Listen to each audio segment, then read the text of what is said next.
You're listening to the Just Japan podcast. Everything you want to know about Japan.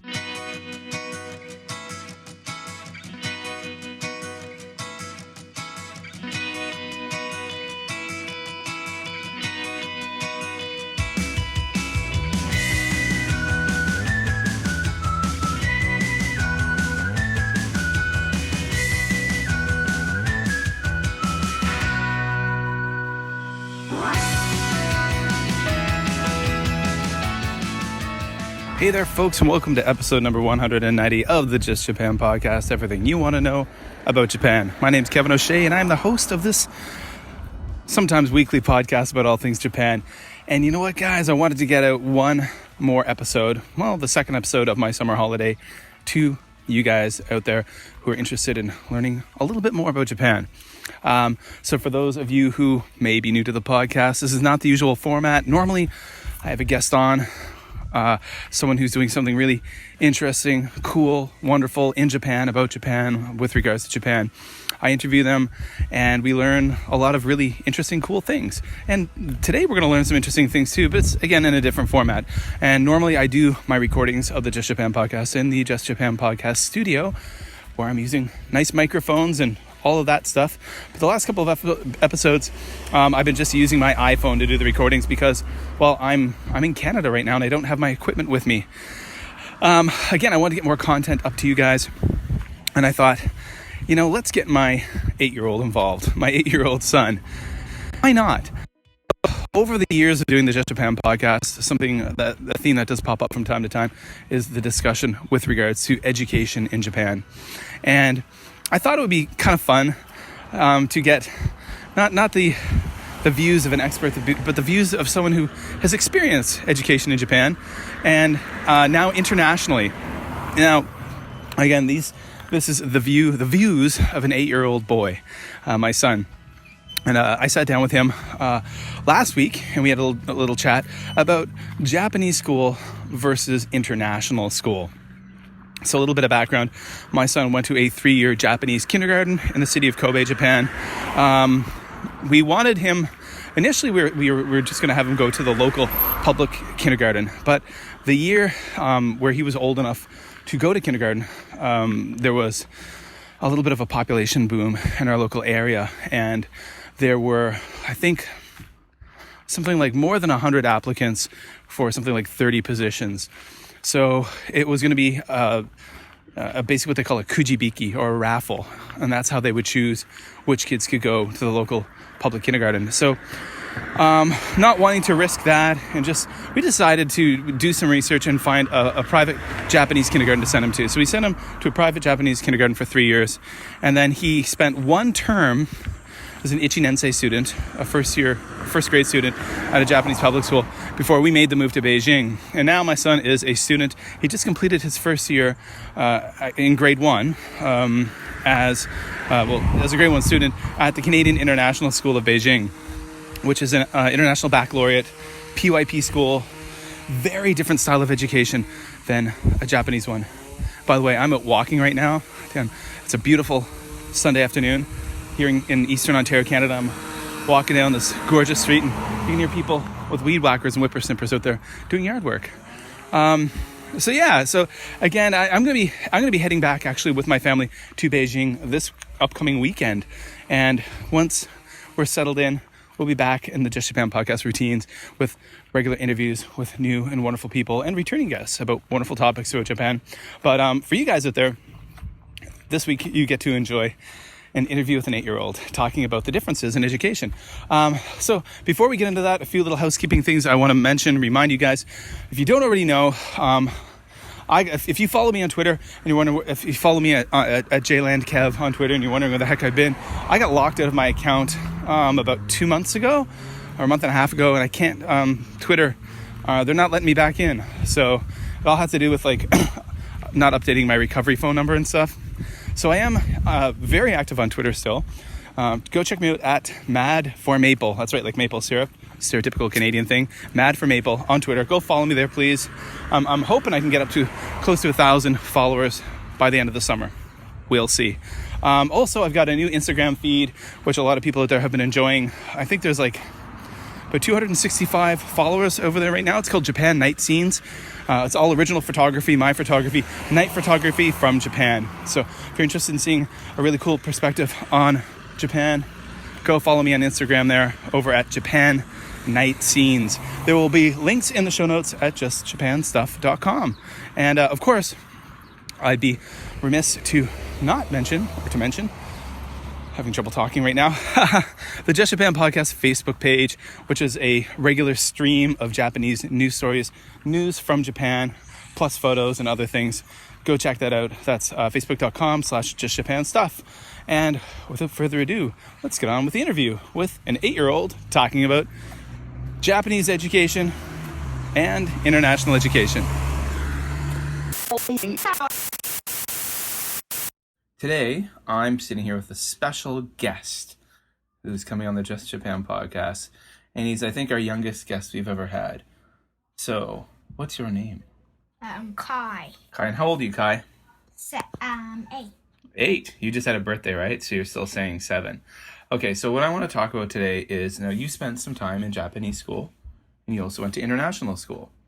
So, what I'm curious about, I want you to tell me, where did you go to school in Japan? Port Island. Port Island, which city is that in? It's in Hyogo, in Kobe. Okay, yeah.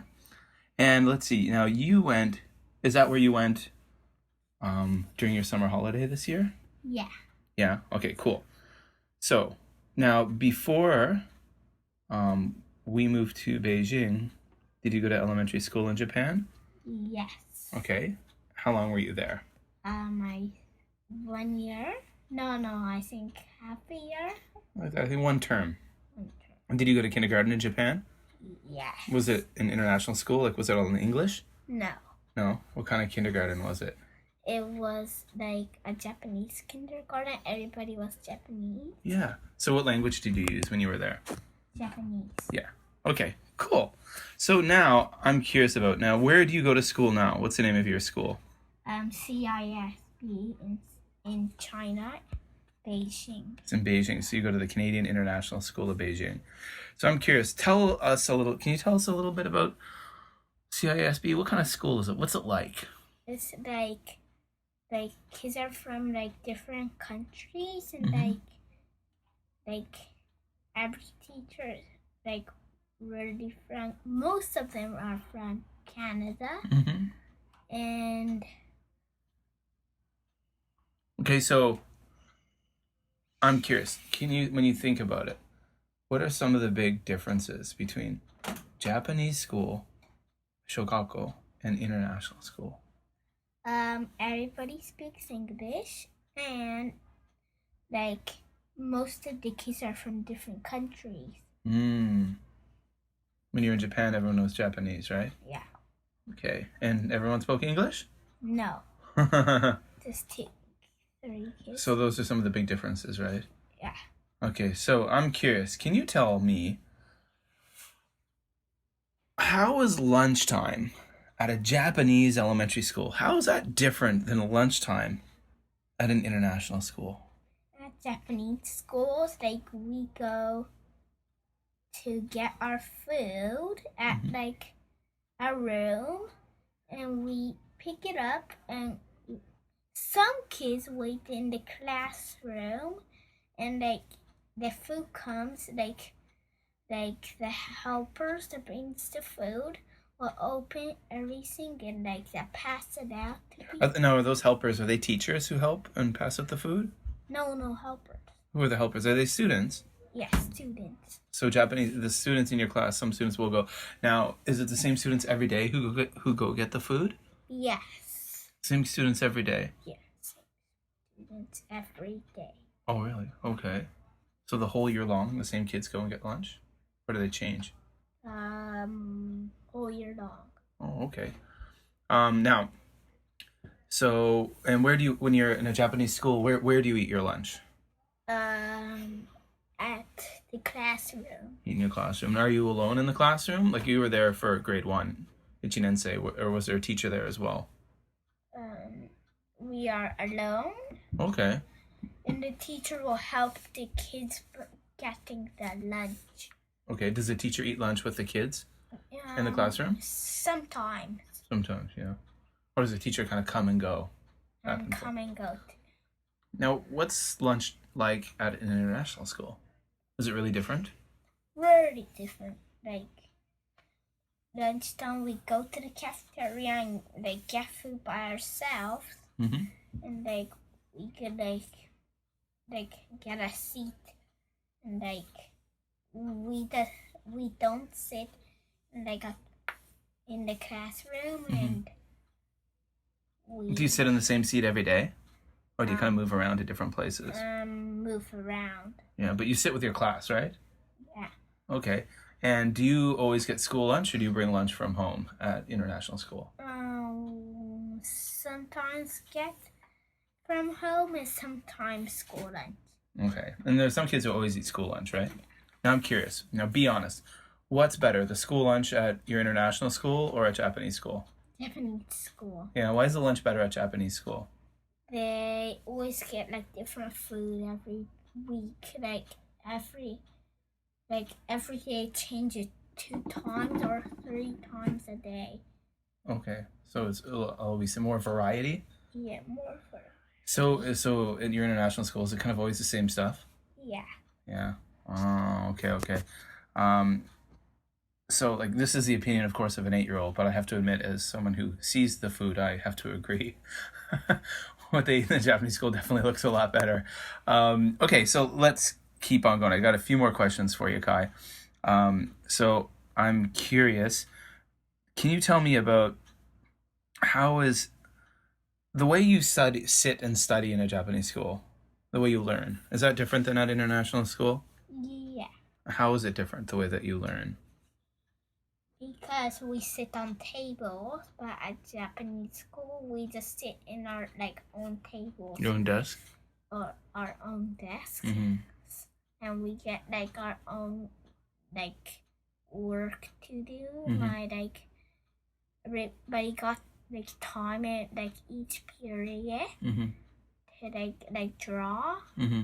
In Japanese school? Yeah, every period if finished, we got free time. Oh, so in Japanese school, you sit at your own desk. Once you finish work, you have some free time. What's it like in the international school? Are you just working by yourself all the time? No, we always do teamwork and more big activities to do, write and do math. But at Japanese school, we don't do that. Oh, really? Yeah. Oh, you're just kind of working by yourself? Yeah. So there's a lot more group work where you're at now, and teamwork, right? Yeah. What do you like more? I like teamwork. You said something to me when you were going to school, Japanese school in June. You said something to me one day after school when I came and got you that you were really tired because you just sat all day and you didn't move and you just and just the teacher talked. Yeah, is it kind of like that? It's not like that every day, is it? It's kind of like that, all the time. Every period, we can't move. We just can't sit. It's sometimes teacher asks questions, we can move around. Is that hard for you? Hard? Hard to just sit and not move? Yeah, because my feet gets tired and So especially after being at the Canadian International School for a year, right? Yeah. It's hard to, because you moved around so much and did so many different things. Okay. Now I wanted to ask you about reading time and writing time. How are reading and writing time different? Reading, writing, or math time, how are those different in the two schools? Different because at the Japanese school we just do writing and reading. But I just came to an international school. I did everything math and more work. More work. You had more things to do? Yeah, more things, more fun things. More fun things. Okay. Different activities. Yeah. Okay. Now, I'm curious. Did you get more outside time at one of the schools? So at Japanese elementary school versus international school, is there one school where you have more outside time? Yeah. Which is that? The international school. Oh, really? You have more outside time at international school? Yeah, because I always get 10 minutes outside at Japanese school. Only, really? What about recess? What about recess time? Do you have recess at Japanese school? Yeah, we do got 3 recess. And those 3 recess is just 10 minutes. 2 minutes, so it's not really just like a break to go to the bathroom? No, like 10 minutes. Okay. So what's the difference between, say, recess at, your Japanese elementary school versus Canadian international school? Like, what's the difference? Do kids do different kinds of things? Yeah, like at the Japanese school, they all do same stuff, and like at the international school, like everybody does different things. Just do their own craft and their own activities, and like they could do their own ratings. Well, I'm talking about recess now. So recess. So at the outside time. Mm-hmm. So at Canadian international school, what are the kind of things that kids do? Like when lunch is finished and you run outside to play? Like everybody runs, play soccer, and like play and run and sit and talk and this. And what about at Japanese school? What do the kids do when they run outside for recess? They just sort of play around, but like they can't play soccer and they can't play like basketball and they're not allowed to? No, they don't got those balls. They only got volleyball. Oh, really? Okay. And they just use the playground, but most of the time playgrounds are overtaken by grade 3s. Oh, so the grade 3s wouldn't let you play? Yeah, one time they didn't even let any grade 1s come on the slide. Oh, really? Any grade 1s told to the teachers let down the kids, but the grade 3 didn't listen. Oh, so the grade 3s wouldn't let the grade 1s play. Yeah, even in the grade. Oh, wow, that doesn't sound very fun, does it? Yeah, it does. Does anything like that ever happen to you at international school? No. No. This is like a play. Okay, I'm curious. Would you say I know you're a busy guy because you go to English school, international school, and I know a lot of kids go home, and once they go home, they just do their English homework and they're finished. But every day you do lots of Japanese homework, right? Because you go to Japanese school on the weekends. But if you didn't have to do that Japanese work, okay, let's pretend you don't have to do it in Beijing. You just have to go to English class, go home, and do English homework. What would you say? Would you say Japanese school? Which school is more difficult? Japanese or the English? Japanese. Because Japanese, you got every day 4 homeworks to do, and English schools I just got 1 page to do and done. Okay. Or sometimes 2. Okay. But then, like I said, you've got a lot to do because you study Japanese at home every day, right? Because we want to keep your Japanese up. And you did amazing when you were in Kobe in June, because you were in grade 2, right? Mm-hmm. And you've learned all of your kanji and everything by yourself and with mom, right? And studying at Saturday school in Beijing. And you got, what was your score on your tests you got? I was 3 times 90. You got 90%, right? Yeah, and once it was 60% and 64%. Oh, but I mean, you got 3 90% tests in kanji. Yeah. And you've been, so that's pretty amazing. I'm proud of you about that one. Math, 64 and 61. Oh, well. You just need to focus more on the math then, right? Mm-hmm. Okay, I'm curious then. Just a couple more questions and we'll be done and you can go off and drink some root beer or something. Okay, so what are the best things for you? What are because you're clearly happy when you go to Japanese school. What are the best things about Japanese school for you? What do you like the most? Reading. You like reading? Yeah. Yeah. Anything else? Reading, playing, and making stuff. Okay. Drawing. Okay, now how about international school? What are your favorite things to do at international school? International school, write, make books, and play outside and eat lunch. You like to make books. What kind of books do you make? Comics. You like to make comic books. Who's your favorite writer? Dave Pilkey. Dave Pilkey. And for those out there who might not know Dave Pilkey, what are some famous books that Dave Pilkey has written?